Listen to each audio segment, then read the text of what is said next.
উম্মে সালামা রাদিয়াল্লাহু তাআলা আনহা ওনার প্রাণ প্রিয় স্বামী আবু সালামার ইন্তেকালের পরে চোখের পানি ছাড়ে আর পড়ে ইন্না লিল্লাহি ওয়া ইন্না ইলাইহি রাজিউন আল্লাহুম্মা আজুরনি ফি মুসিবাতি ওয়া আখলুফনি খায়রাম মিনহা।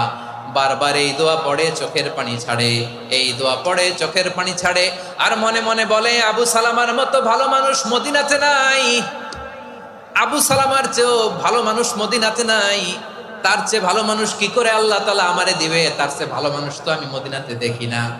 চোখের পানি দিয়ে বুক ভাষায় আর নবীর হাদিসের উপর আমল করে পড়ে ইন্না লিল্লাহি ওয়া ইন্না ইলাইহি রাজিউন, ইন্না লিল্লাহি ওয়া ইন্না ইলাইহি রাজিউন। পড়তে পড়তে চোখের পানি ছাড়ে আর চিন্তা করে বিশ্বনবী বললেন, এই দোয়া পড়লে যেটা হারালাম তার চেয়ে ভালো কিছু দিয়ে আল্লাহ পুরস্কার দেয়। আবু সালামার চেয়ে ভালো মানুষ মদিনার মধ্যে আর কে হতে পারে? কি আজীব তামাশা, কি অবাক করা ঘটনা! কিছুদিন পরে দেখা গেল